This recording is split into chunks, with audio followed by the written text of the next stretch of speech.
You're listening to another episode of Mr. Allard's Neighborhood. This is the place where you're entitled to Brad's opinion.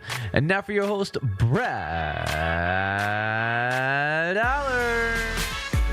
Hey, hello, everybody. Nice, lovely day on a Thursday. Today we have Randi Woolsey from the Burleson ISD CTE program, which this is the second time you've been on, and things have changed even since then. You were on about a year ago, about this time, and there's all these programs that are just, to me, very, very impressive. I mean, as old-timers in the education field, this is new. Thank you. No, it's great. I think it's one of the best things about our district, and I think I'm glad to be able to give it some attention because unless you have a child in it, you may not realize as a community just exactly how involved y'all are with the community. And we're going to talk about that and what the programs are and, how Ms. Woolsey gets involved with the community and how y'all can get involved if that's your choice, which I hope. But real quick, I'm going to run through the ads because I want to get to the good stuff, so to speak. Okay, Otto, thank you, at our place. I was just there this morning. I'll be there tomorrow. That's where I do most of my business. Now, you have an art place, you live in Cleveland, right? Yes. And you have an art place there now you can go to. We do. All right. And I know it's as good as it is here because that's the only way Otto will have it. Now, if you were an old-time Burlesonian, you would also recognize Gina's Pizza on Renfro. It was the first place I ever ate at here in Burleson when I started teaching here. And he's going to be opening up. It's revamped, reformed, whatever. He's opening up in about 2 weeks. So, but our place, a great place. And also, Wild Cigar. Is Mr. Woolsey a cigar smoker? No. Okay. Well, you can learn how to do it here because these guys, these are trained tobacconists. These aren't not just there they are over there kind of help. No, you got a really nice humidor. Also has a nice bar. It's quiet. You can do some thinking. You can do some conversations. You can, you had to get Dr. Jimerson to have one of his meetings over there for the staff. You think that'll happen? Yeah, I don't know. No, don't think so. You said no comment, Yes. Well, anyway, a lot of people do anyway. So Wild Cigar and Culture over in the Standard. Also, Local Life with Tiffany Nico. She'll be on the show in about 3 weeks talking about the St. Patrick's Day pub crawl on the 16th in March. I'll let you've heard her tell all the details about that, but it's also in her Local Life magazine. It's on the website, locallifetx.com. And it's going to be great. As always, Tiffany really knows how to put these things together. She does something similar for 4th of July. So it's going to be quality. So thank you, Tiffany. Her magazine goes to 30,000 homes. So, it's getting reach. Southern Gym. Now, this is where Mr. Woolsey should take you. Okay. Agreed. Yeah. My wife works here. So I get the updates a lot. Oh, I see the jewelries that come in. Look at his picture. And sometimes she shows pictures. She has to wear the jewelry. She gets to wear the jewelry. And it's just fun time for her. But Southern Gym is very nice. Gayla knows what she's doing. She can get, if you have some repairs to be made, you have some to be cleaned, they can do that while you wait. If you have some sort of design in mind, they can do that for you. And then also they have great inventory, of course. And she also asked me to remind you, keep May 4th on the calendar. That's going to be a big day. May 4th is Election Day. It's also Lisa Schwartz City on the Hill. And also Gayla's going to have her Kentucky Derby Day, and which is she's big into horse racing and whatever else. So keep that in mind. Also, two maids. Next Tuesday, I'm going to have Brenda Ramirez on to talk about it. Brenda and her crew and her business. I mean, it's more than just her and a couple of people. I mean, they have several dozen staff members. I mean, this is a pretty good-sized outfit. I did not know really how big it was until I talked to her about it when she was coming on as a sponsor. But she has a considerable number working for her. And they come and they clean your home, they clean your business, they clean the windmiller building, for example. And you pay them based on what your rating is. It's not like a per set fee or per hour or anything like that. They come, they do the job. You're asked to rate them, and they get paid based on that. So it's a good way of doing business because, it guarantees quality. So call at 817-764-0733 or at twomaidscleaning.com/Burleson, and they'll come out and tell you what they got. Also, Old Pro Roofing. Just saw John Williams, yesterday, 817-734-2756. things are going well, but you need to get your roof checked when it's not raining. It's people don't even think about it until we have a storm, and then all of a sudden my roof is leaking. So it's a good time to do it right now and get ahead of it. And he'll tell you what the true status is. If it's in good shape, he won't try to upsell you or make you feel like it's about to fall in or any of that kind of routine. Plus, they're Burleson folks, so that's always a good thing to have. And also, speaking of Burleson folks, Sammy Campbell, Candy Gal, they've been doing mortgage brokering for at least 20 years that I've known them. They've done 2 refinances for me. Now they do it for their own business at Camco. Sammy's at 817-778-4592. Candy's at 817-925-2661. They can help you with the rates. They can help you with understanding all that hair pulling that goes on with the rates. And you've closed on a house before, I'm sure, and it's confusing. I don't even know what's going on. So whatever, just tell me what to sign and I'll be good. I'm just going to get this shared here with the various people that need to see it. And there you are. Also, Taylor, we got a message from Megan, did we not? Yes, Megan Hollowell, sorry. Hollowell is their maiden name, and I keep...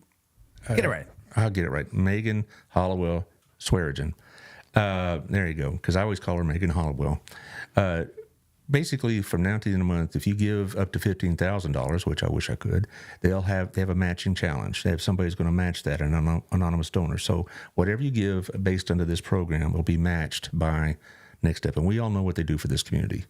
The help they give to not just moms, but also dads that are faced with either unexpected or difficult pregnancies. Also, the expense of it and whatever else that comes with it, or the concerns that come with it, whatever else. And they have, what they have. They have not just stuff, but they also have sonograms, they have counseling, they have support, they have classes. So they got the whole thing working.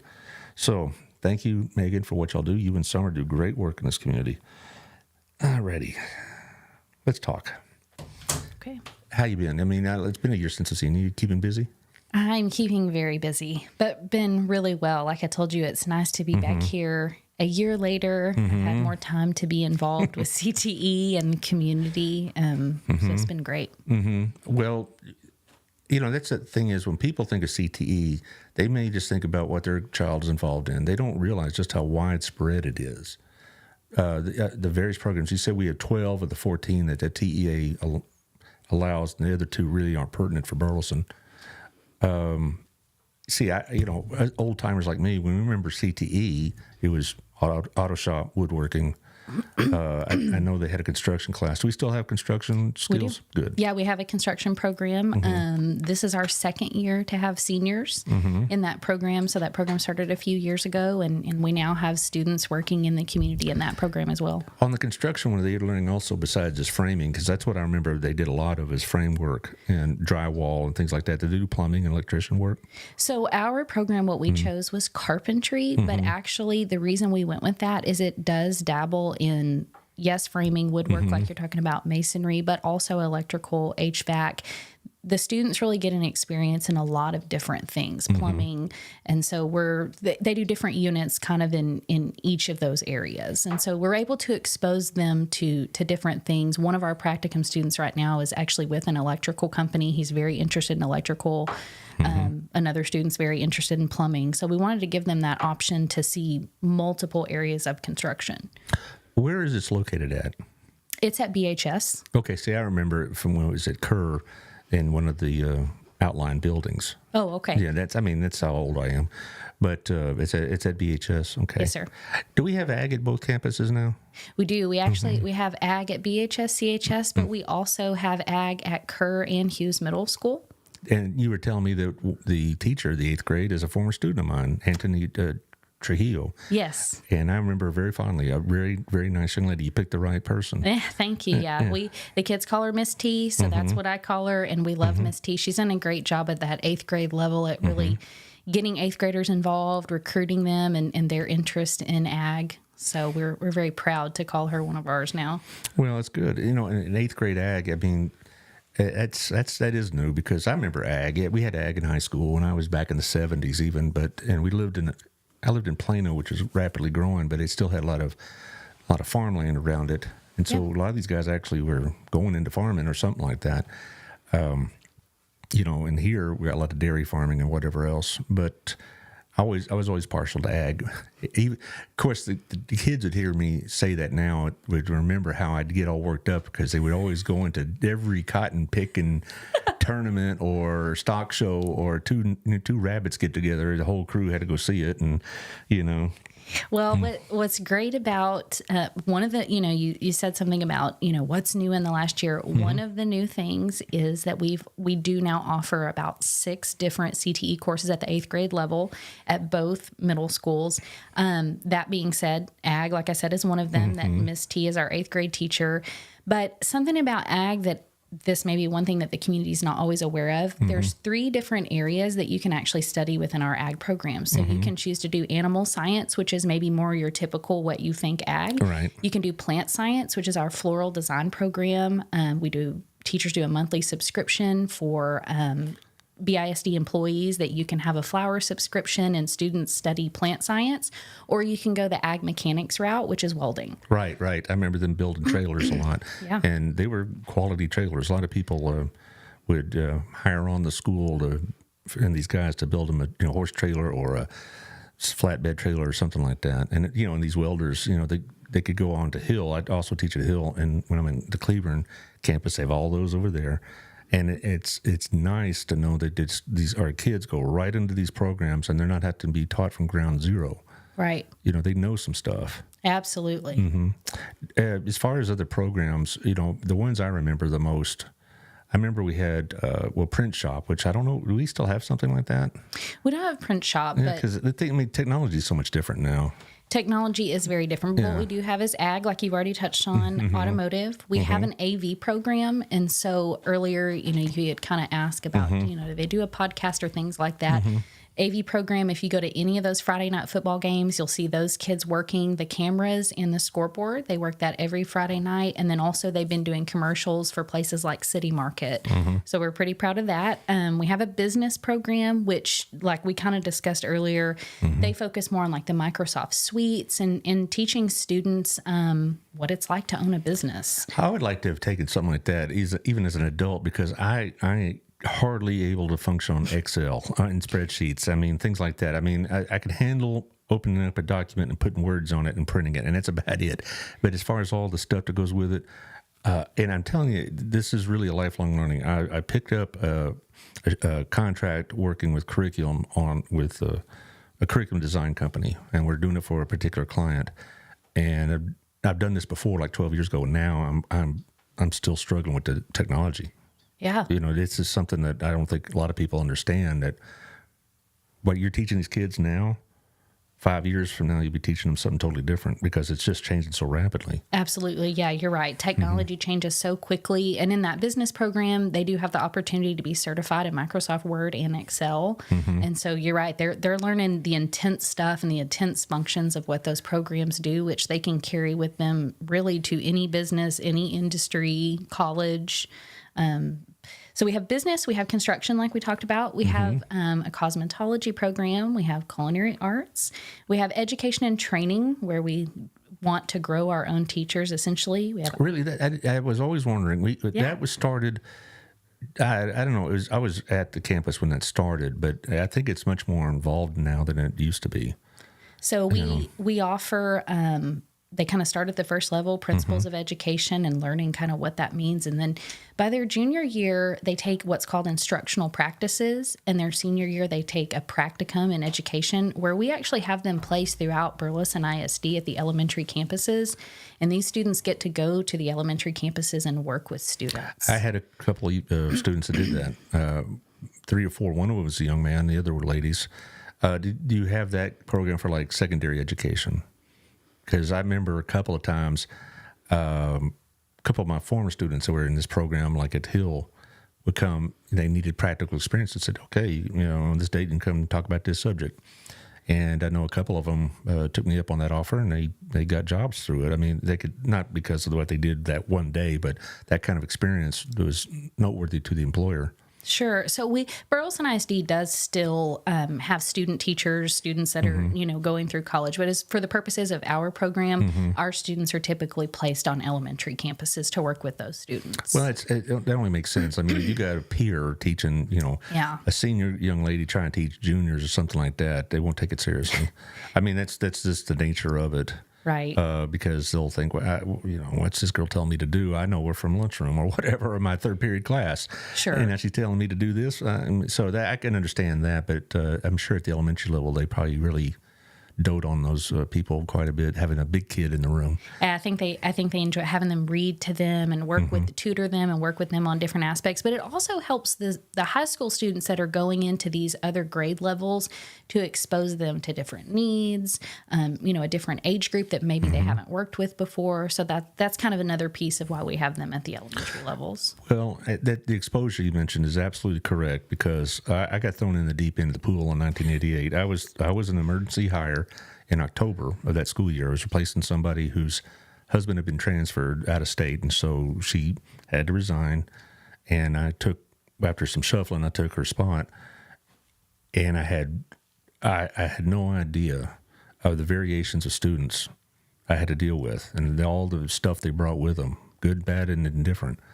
And I think it's a great thing that they'll get this kind of education, because the only education training I had was my student teaching. And I was teaching over at Trinity High School, juniors and seniors, and I go to seventh grade Texas history. Whew. You talk about a change of planet there, just about. Yeah, absolutely. And those students, the education students, last thing on them is they also can earn their educational aid certification by the end of their senior year. You do have to be 18 to apply for it, but a lot of our students last year left certified, and we're already working on getting more certified this year that meet that age requirement. Do we still have an AVID program? I believe it's called... That is not under me as a preface here, but okay. I believe we're calling it Pathways now, potentially. Probably the same thing. It talks about how to, study, how to take notes, how to prepare. Correct. That's AVID. Okay. We do still have that. I'm not sure that it goes by that name any longer, because that's. Well, yes, it's the same skills. Yeah, absolutely. And I remember they also hired, some BISD graduates to come take part in that program. They were like in their sophomore year in college. Oh, wow. Yeah, and they would come in and help. I remember it's Coach Gobin at the time. He's now retired, God bless him. But I was right across the hall from it. So I really saw that program using former BHS students. Yeah. And it was a great, great program. Yeah. But as far as, is that the game theory school? Is that part of your oversight? Oh, game development design school. Right. It is. So they offer multiple CTE courses starting in 7th grade there. Yes, 7th grade, they're earning high school credits in CTE. They start out with like a fundamentals of computer science program, but they start out coding there in 6th grade. Those aren't necessarily CTE classes, but they start out coding in 6th grade. Holy cow. I mean, 6th grade? It's incredible. Taylor, have you ever taken a 6th grade coding class? I mean, I took typing. Okay, good for you. Yeah. that was good for me. What they offered back then. Yeah, I took typing. I think that's again. Do you remember what a computer is? In our school, my senior year, they came up with the state's first computer programming class, and we were like seen as like light years everybody else. Plano at the time had the wallet to do whatever it wanted practically, but of course back then computer programming meant punch cards. All right. And that's how long ago it was. And the stuff I learned at Baylor in terms of coding and usage of computer. Yes, there you go. When I graduated, I got my first job and said, well, I know how to do this, this, and this. They said, we quit doing that 2 years ago. Thanks a lot, Baylor. I had to go get my butt kicked, and now I can't even use it. And yeah. So, Fortran and all that. Remember that you were too young to this, I'm sure, but you might remember as you were young, much younger though, the Y2K scare. Yes. I remember that vividly. Yeah. Oh, okay. Well, y'all are young. The world was ending. It was scary, or we thought it was. And they were trying to find people that knew COBOL and Fortran and all this other stuff. I'm like, well, I took it 20 years ago. Does that count? But anyway, I'm taking up too much time. Just reminiscing. Trip down memory lane. Well, I know. But as far as the school, when people hear the name game, what they think all you're doing is producing video games. And it's like, no. That's just a template to use to learn other computer skills. I mean, people that come out of that school aren't going straight to Nintendo or whatever.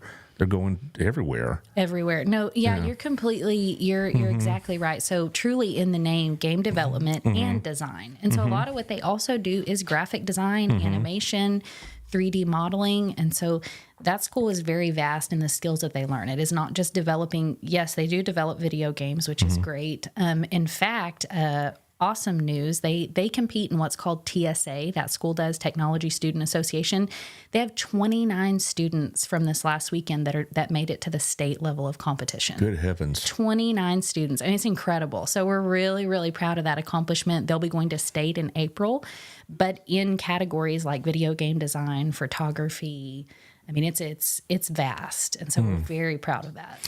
Well, see, and I was talking to somebody, and not recently, it was like maybe in the summertime, and I was talking about the stuff we had. I don't know how we got on that conversation, and I was talking about the dual enrollments and early college mostly, and he said, well, "What about that game school? Aren't we're just teaching kids how to produce games?" I'm like, "No, it's so much more than that, And how many districts offer that kind of program at that level? To our knowledge, we are one of the only in the state of Texas that offers, it's a 6th through 12th grade program. So the 6th through 8th grade is that lottery system, and then the students have to apply to stay there in 9th grade for high school. And so being able to have that type of, if you wanted to start potentially in 6th grade and continue all the way through 12th, we are pretty unique in that. Also, when you mention, okay, it's not just making video games. So their seniors currently, what they do, it's called Practicum of Entrepreneurship, but they help with social media marketing for over 40 local businesses here in Burleson. They help basically analyze their social media. They help create graphics for those things, and they help the company kind of on the back end.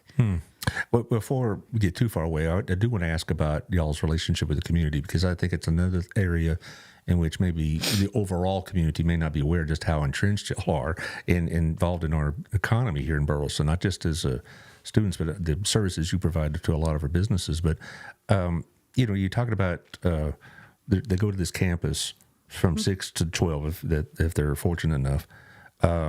How do they handle like the other requirements TEA has, their English and history and math? Where do they take it there? Yes. Yeah, they're required. It's a complete comprehensive campus. They're required to have all the same credits as any other student. Okay. Do they offer like AP, or is it pretty much, here's your core classes if but do they offer advanced stuff and whatnot? There are some advanced courses offered there. Students can have that opportunity, but pretty much anything outside of that core is the game development design and coding. Sure. Yeah. I mean, I doubt you'd have AP electives and things of that nature, but you'd have what the state requires. See, we were talking about this prior to the show. Over in Mansfield, they have Ben Barber, and one of our board members, Jerry McNair, was the principal until she retired. I can't remember exactly when she retired, but this is 2010 when she gave me a tour of it, which was very gracious of her, and I was blown away. And it was something else, all the stuff that they were offering. And we offer it as well.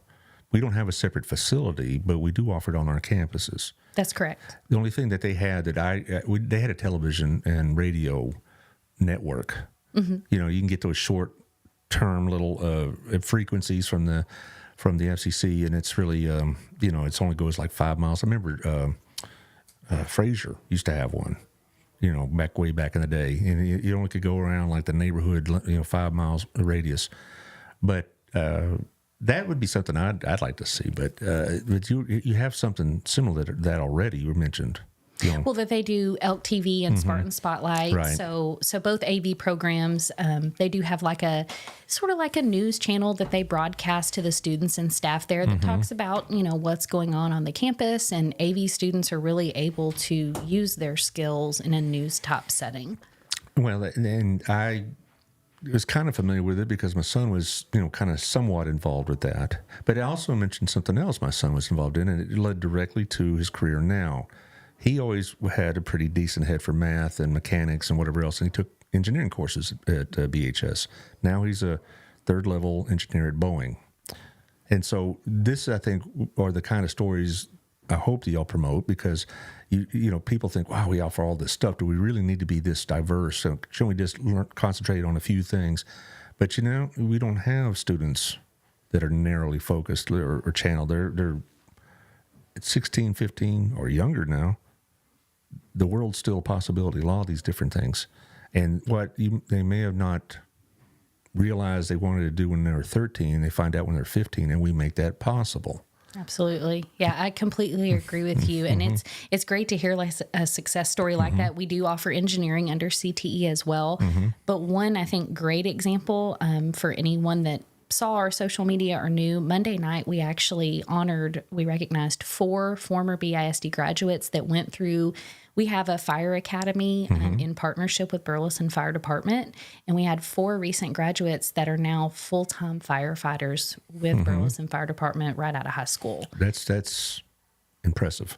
That Absolutely. Really is. I mean, to be able to provide the kind of career like firefighting is, like engineering is, all these things are so available. And, you know, and again, you know, I'm being much older than both you and young Taylor here. You know, we didn't have that kind of broad-based kind of education. And even academically, we didn't. Even I went to a really prominent high school. The highest level of math we went to would be about trig level. Now we got, AP Calculus 2 and all this other stuff. But, the state of Texas and the world as it is demands this from our graduates more than they did from me. Yeah, absolutely. Like we kind of talked about a little bit before the show, truly in CTE, and really I would say in education as a whole, we are preparing students for jobs that don't even exist yet. I mean, that's how quickly things evolve, and giving, by offering 12 different programs of study of the 14 that are recognized by the state. The 2 that we don't offer are like a maritime, and then one's like oil and refinery. Those are typically you see more around the Gulf Coast, but everything that is pertinent and relevant to our area here we offer. But it is to give students that choice of, do you want to be a firefighter? Do you want to go into construction? And I think the other beauty of it is maybe you do this in high school. It doesn't mean you have to do that when you graduate, but you've gotten that exposure and you've been able to make those connections. And so we think that is so important to offer to students. I had students that were taking auto tech that were not going to be mechanics, but their dads in particular said, you need to know how to change a tire or work on cars. Yeah. Things of that kind of thing. And that's pretty good advice, I probably should have done that because I'm really terrible with mechanics, but is a CTE credit required for graduation? So it's not necessarily. We do have some students who are able to graduate and they don't take CTE. In Burleson ISD, that's a very small portion of students.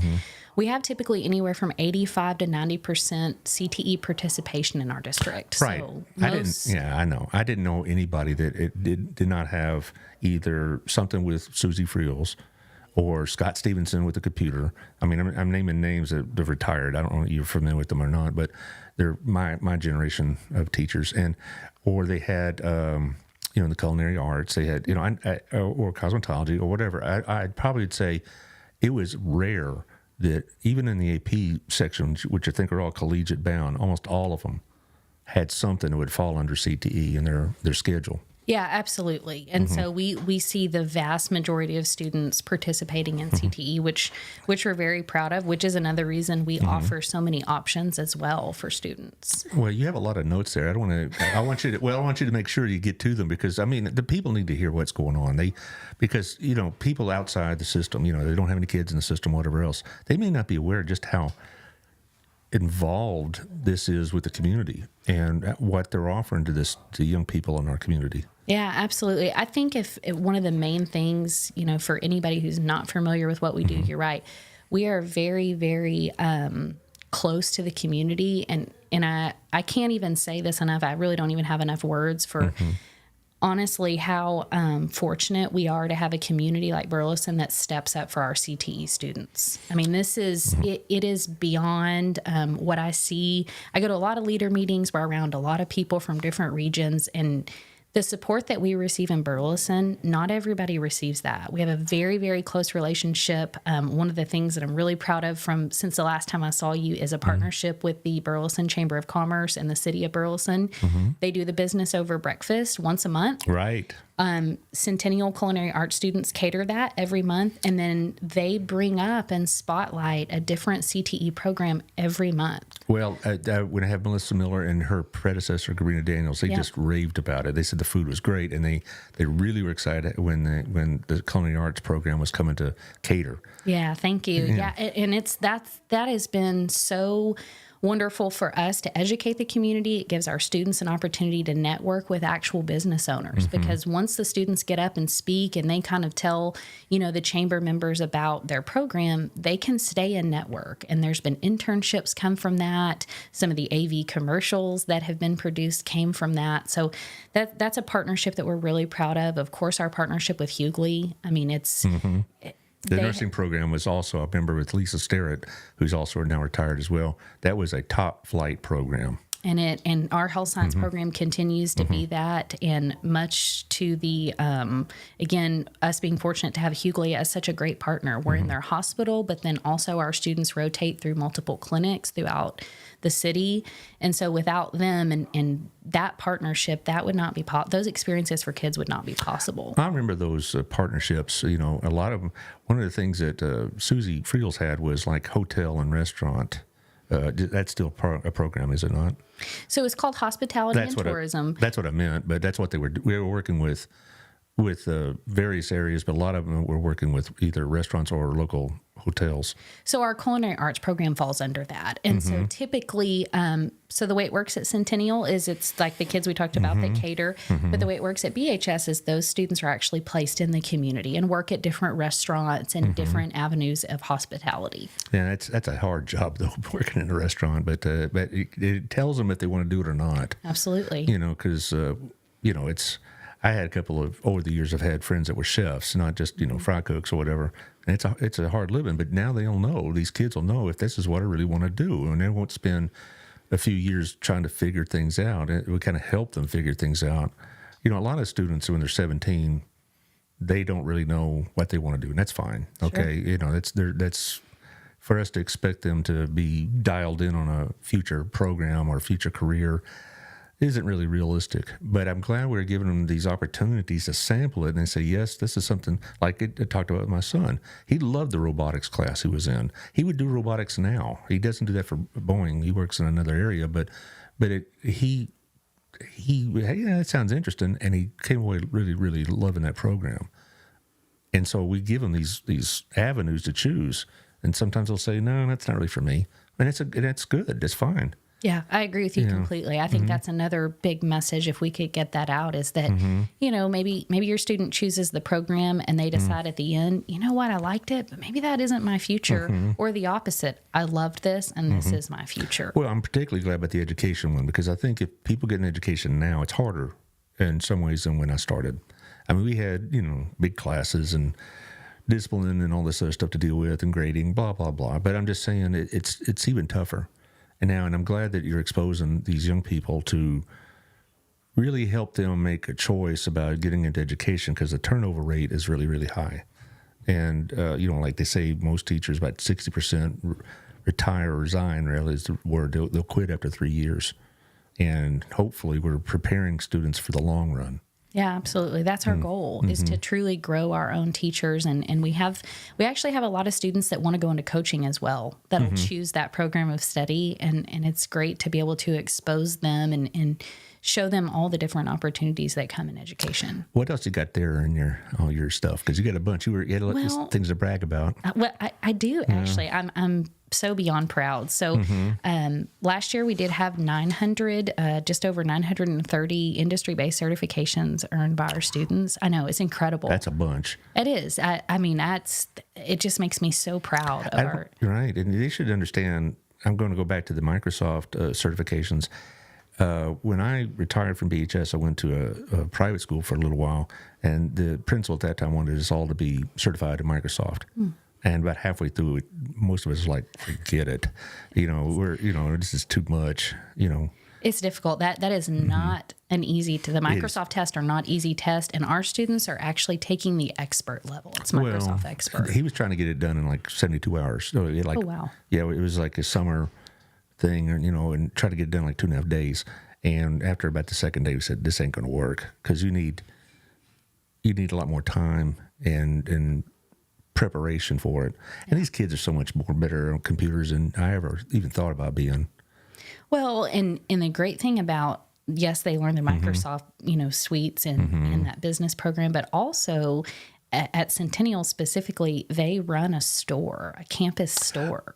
So where they have to learn how to purchase their products and, pricing, and they have to come up with designs for T-shirts and, different products that they want to sell that they think students will purchase. And they have a store right there off of the cafeteria that's ran by that program. What do they sell in the store? Is it mostly school supplies and Spartan gear? Spartan gear. It's a lot of Spartan gear, a lot of shirts and just, beanies and different designs that they come up with, seasonal type stuff. I remember at BHS, Alan DeBose had like a school supply store, but it basically was running out of a cabinet in his room as opposed to, a space. And, but at this store at Centennial, how do they accept payment? Is it all cash? Do they use Venmo? How does that work? You know what? That I'm not 100% sure on exactly how they take the payment, if I'm really honest with you. Or Spartan bucks or something like that. But it is ran completely inside there like a store. Funds that, I can tell you this, funds that are generated from that go directly back to that program. Right. To where those students can reuse that for further products or competitions, things like that. I would not doubt they have something similar to like most universities do, where you can put money into an account, your Baylor bucks, as they call it now, whatever they call that in, and you use it almost like a charge account, and they probably just use some sort of card to do that, or some access to some sort of account. I don't know, but back in the day, it's all cash. So, I'm sure they accept a few different forms of payment, but Bitcoin, which got me confused. I don't think they accept that, but but either way, it's very great to see them be able to run their own business. It's incredible, and it's great to see other kids at the school running around in gear that their students made for them and that they purchased from a school ran store. So we're proud of that. This gear, these hats, these shirts, are they made by students? Yes. Okay, so it isn't like you're going to an outside contractor. No, the students create them. They create them from whatever graphic's going to be on it and make them themselves, and then they put it in the store and run the store. Well, I have a friend that does that for the public, and the equipment's pretty high tech as well. I mean, there's still some manual labor involved, but it's not like just to produce those kind of T-shirts, those kind of hats, those kind of coffee cups, I guess, things of that nature. That's a high-tech job now. Yeah, absolutely. And so that's what those students in that track, they do their senior year. So once they've had 3 years of business under their belt, their senior year, they get to run the store. Well, that'll give them a good idea about what it takes to run a business. A lot of people think it's, I know business owners now much more than I did before, but, they think, well, I'll just come up with an idea. People come swarming to it. I just count my money and go on vacation. And it's a 24-hour job. Yeah. And I think that's a good thing for them to know. Yeah, absolutely. I agree with you. To expose them, is this something I want to do for my future? Is this something I want to do in addition to maybe a full-time job? Whatever that looks like. Do you have colleges come recruit our students? Yeah, absolutely. I mean, we certainly have colleges that recruit, but then also when we were talking about game development design school, we have tech companies that recruit those students. Yeah, absolutely. Really? So, Bill Gates comes by and says, hey. Yeah. Hey, would you like to join me? Well, it's interesting. I just kind of tease him, but now he's dating a regent of Baylor, and he kind of hangs around Waco now a lot more than he used to. So maybe if he's coming through, you can, hey, while you're here, I'm going to show you what we got. Hey, Bill, and just leave your wallet here. We'll take care of it. But, but I'm glad to hear that the colleges also recruit our students like this, not just for the academics, but for all these skills. But also businesses. So, in fact, I literally had a phone call this morning right before I drove over here with a business who they pay for the students to get an associate's degree through OSU. And they reached out to me and asked to be put in contact with some different programs because they would like to speak to our current seniors about recruiting them paying them to work for them, paying them for their school, paying for the tools that they need to accomplish that. So we have businesses that reach out like that often. It sounds like a pretty good sized business, but but you can't tell me who. I'm not going to ask. Thank you. But I'm sure we'll find out soon enough. But Yes. but it's great to know that not only we promote it, but the people look to it. Absolutely. You know. Yeah, that's a big part of what when we talked about community relations and me being in the community and CTE being connected with the community, that's a large component of it, is connecting, our teachers, our staff, our students with the community. And our teachers do a great job at keeping those relationships, fostering those relationships for our students year after year. And when we have a lot of businesses who hear about us and they want to be involved. So you get your phone calls returned, I bet, because what you're offering to these employers or potential employers is something that they have been struggling with, particularly since COVID, and that's reliable help. Yeah. Because I can't tell you how many people I've talked to, particularly in service type industries, that say we just can't find good help. But I bet these kids are more motivated, not because it's their academics involved, but because it's somewhat in their realm of interest. It's in their realm of interest, but it's something they have now had experience with. By the time they make it to that senior year, if they started taking classes in 8th grade, well, then that's their, 5th year. If they start in 9th grade, that's their 4th year. So they've been exposed. They typically have a buy-in and an interest in that. And so when they make it to that senior year, we really, we get them in the community and we have them set up with internships and practicums. And it's a huge part of our success. And that's the critical part of having the community involved in what we do, is being able to provide placements for students. Well, the school, you said, pretty much is you start from the beginning and to the end. What about people that move into our community and have a 10th grader that wants to be involved in this? How do you all accommodate that? So the counselors will typically meet with them and take a look at their transcripts, see kind of what they were maybe taking before, and then gauge their interest based on what we offer. And then we fit them into wherever their interests are, wherever, a lot of times we're able to just pick right up to where they left off at another school, because we do offer such a variety of courses. But when that's not available, we make sure we put a student where they're interested and where they want to go.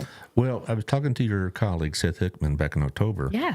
And, with the early college program, basically, if you move in as a junior, they're going to direct you to the campus dual enrollment programs. Okay. And because, that whole point of that early college is to come out with an associate's degree. Right.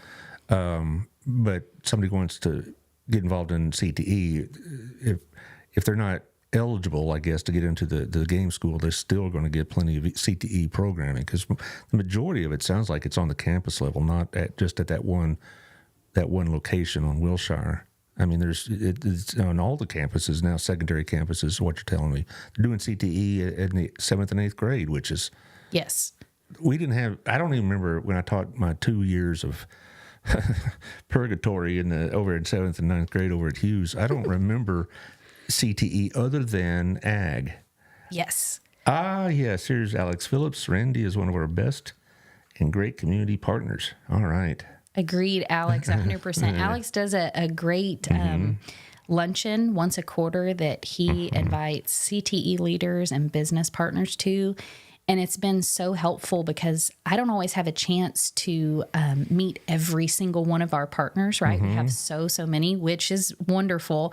But I'm a lot of times able to go to those meetings that Alex hosts and make connections, further connections, but then also continue those relationships with people that we already have students placed with them, like KWS Welding.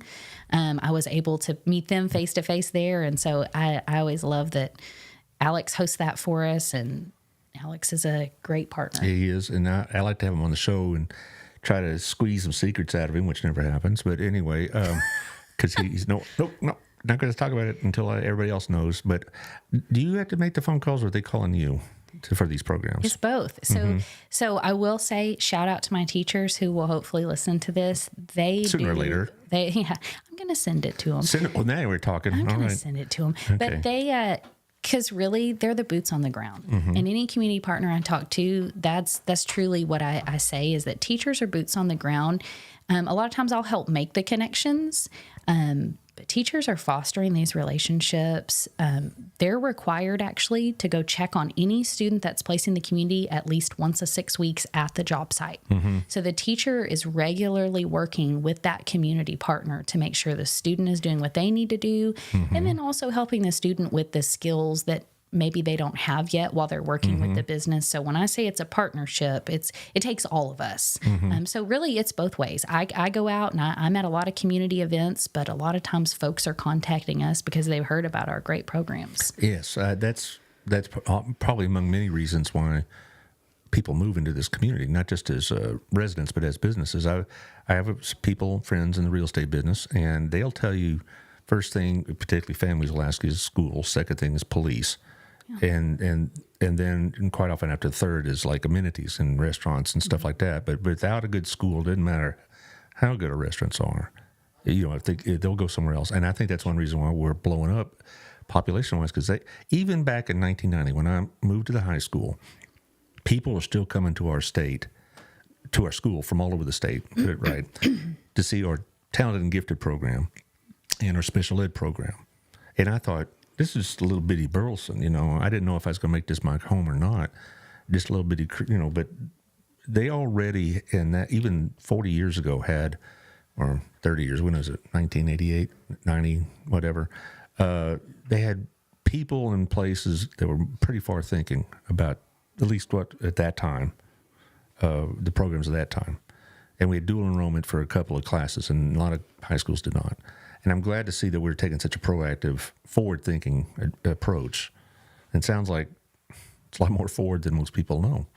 Yeah, I think it's vast. And one of the things that when we're talking about selecting courses or what do we offer, we always look at industry needs. We always look at high paying, high wage, high need, in demand jobs for our area. And that's what we try to choose and to offer our students. That way, if they want to go off and move away, we're happy to support that. But many of our CTE students, they stay here and they stay in the area. And so we want to be able to educate them, but then also have them be able to give back to this community. Now, we were talking prior to the show with your background. You started in education and the alternative programs. You probably saw a need for, a differentiated education, shall we say, that, those kids that you were dealing with, the Crossroads and the alternative schools and things of that nature probably weren't really interested in going to college, but we needed to provide a means for them to explore different areas to make a living from. And that's probably why you're doing the job you have now. I guess my point is, if you had been a typical classroom teacher, you may not have realized this like I didn't. I knew this and that and was going on, but I didn't know the extent of it. And I was involved in the school. So I bet that's probably what focused you on what you're doing right now, is you see these kids that say, well, it's nice for them to know some Shakespeare, but they need to know how to make a living too. I think there's a place for all of it, right? You're right. There's definitely a place for traditional education, but being able to offer all these other opportunities that we do truly exposes kids maybe to a path that they never even knew they were interested in. And I really don't think that these employers are just looking for cheap labor or anything like that, because their businesses are at stake. They can't afford to have less than prepared young people. Yeah, no, I would completely agree. And our practicums that I keep referencing in that senior year, they can be paid or unpaid. So some companies choose to pay the students, and some students are truly just there unpaid to get the work experience. And so we are trying to create a positive, pipeline into the community where the students can give back and where the community can give to them. And Burleson really shows out for that, I'm telling you. You ought to talk to Alex, I bet you already have, about this trade school, if you will. It's going to be going into the west of town. And he said it's going to be massive, and they're going to be offering a lot of these programs. I could see a real good partnership between this institution and BISD, segue right into, from what y'all are teaching, right into this program. I forget the name of it. If Alex is still listening, he'll tell us. But they announced it's going to be a very big structure over near it's going to be in Burleson near the Chisholm Trail Tollway. And I could see a really, really successful partnership with this crew that's coming in. Yes, I've heard Alex talk about it before. Yeah, I know what you're referencing. Yeah, it's still a ways off. They still got a lot to go to get it to where it's opening its doors. I can't give you a time frame, but it's 3-4 years. But I could see it now. The kind of relationship we have with Hill College and academics we could have with this program as well. By the way, speaking of Hill College, do you have some sort of connection with them and their programs over in Cleburne? So we do actually Hill College. So we offer our fire academy, but we also offer EMT as well. So fire academy is through the Burleson Fire Department, but EMT is actually through Hill College. And so as far as CTE goes, that's our involvement with Hill is through our EMT program. Okay, so they don't not like HVAC or any of that yet. Or if a student can choose to do that, but we don't currently offer that. Like I said, with our construction program, we do that carpentry where we expose them at that level, but there's no partnership there at this time. We also were talking about the Ben Barber School over in Mansfield. Do you see something like that coming for us, or are we pretty well set with what we have? So the way it's currently designed is our programs are on all of the campuses. So earlier you're talking about them being at so CTE is now at Hughes, Kerr. It's actually at STEAM. It's GDDS. Yes, I forgot STEAM. Yes. STEAM, GDDS, and then it's at our traditional high schools. And so the way it is now, our CTE classes are currently on the traditional campuses. And do you foresee that to being the case? There's some advantages to that because, it's great that they're dialed in on some sort of future career, but they also want to be, students in high school. They want to go to the ball games. They want to be, these kids that are in CTE, they're in band as well, right? Or maybe play ball or in choir so they can do some varied things. That was the thing about Ben Barber. They were bringing in, academic courses so the kids wouldn't have to travel around, but they were going to basically be isolated from the rest of Mansfield ISD. You wouldn't be able to play ball or be on the drill team and go to Ben Barber. And so at least that's what I was told at the time. Maybe they've changed their mind. I think it's a good thing that you keep it spread around the campuses so this young person that's in the hospitality or whatever else, fill in the blank. You got a lot of blanks to fill. They can also be part of the student body. No, that's correct. We actually have a BHS student who we have some pictures of her. It's one of my favorite things. She is a strutter, and then she'll come up and work the booth as an AV student. So we have ag students that are also culinary arts students. We have several football athletes that are in fire academy. So yes, you can do both if your schedule allows, obviously. But having them on their campuses, one thing that I haven't said is what we do is any CTE program that's offered in the district is offered district-wide. So, for example, fire is located at Centennial, but we bus students over there if they would like to take that. If they're a BHS student and would like to take fire. So any CTE program is offered to, if you're a BISD student, we just transport you. It's a lot of balls to keep juggling in the air. How do you do it? Well, at the start of the year, come up with a really, really good transport schedule that honors students' time in their classes and where they're able to still go to CTE. I'm talking about broader than just transporting them around, just all the various programs. I hope you have some help. I do. You named actually Seth Hickman earlier. He's a part of my supportive team, and I have some wonderful lead. You actually mentioned Alan DeBose. He's one of the CTE leads, and I have another great lead, Kayla Obush at Centennial. And so I don't familiar with her, but probably not familiar with her as a former student. She went to another high school, but I've got some great leads and some other supports around me. So that's definitely critical. Well, you said earlier you don't spend much time in your office anyway, so. No, I don't. I really try to be in the community as much as I can, making those connections, being there for student competitions. That's really important as well, and so that the community knows who to contact and what they need to do if they want to get involved. I would imagine people who have not investigated this, I think it'd be well worth their time. Because they think, well, I don't have a student involved. My son or daughter's out of school and all this. The impact it's having on our community is profound, and I think it's really worth an investigation. The people ought to, know what's going on in the community because people want to see their tax dollars at work. And boy, this is definitely at work. This is definitely a big return on investment. It's a big one. More than I think people realize. And I just hope this goes out. I don't know how many people see the show. I'll send it to you, the YouTube version to you later. You can send it to whomever you care to. And I just hope people realize just what's the value they're getting for their investment in BISD. Yeah, thank you. Well, the floor is yours. You get the last word. So tell us what you'd like us to know. So really, I think the last thing is we truly, as we've already talked about, we are so fortunate to have a supportive community in Burleson. Not every community is that way, but we can always use more partners. So if you've heard anything today that interests you even a little bit, if you would like to talk about partnering with us in any way, maybe having student interns, we love guest speakers. We love to expose students to people from industry to come talk about their industry. So if there's any way that you would like to partner, I would love to hear from anyone. I think I know somebody could help you with one of those things, right, Taylor? I think you'd be pretty good at talking to some of these young kids about what you do. No, what you do is, I mean, he does a lot of stuff that these kids are interested in. Yeah. So now I've volunteered you. You're welcome. Volunteer or voluntold? Either works. So. It'll be fun, Taylor. Don't worry. Yeah. Yeah. Let's do it. Yeah, whatever. I just like, he's like the behind the scenes kind of thing. Yeah. But I appreciate you being here and I appreciate what you bring to our community. When you see Dr. J, tell him I said, hey. I will. And I appreciate you having me and allowing this time to get further information out about what we do. Well, we'll see you again next year, hopefully. Absolutely. This is a good time. I don't know if anybody's going to march. I do know I talked to Caitlin or messages with her, and we're talking about April and May. Basically it depends on the school schedules. Sure.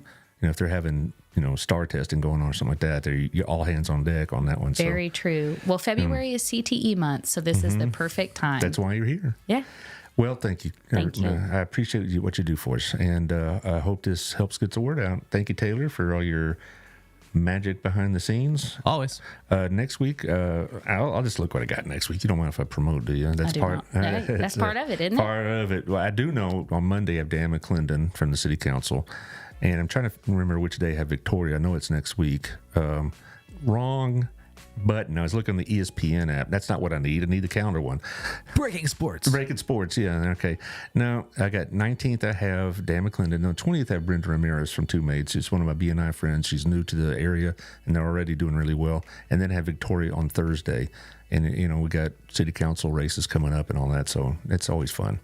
Thanks for coming. And I hope y'all do well. You are doing well. Thank you again. All right. Bye-bye.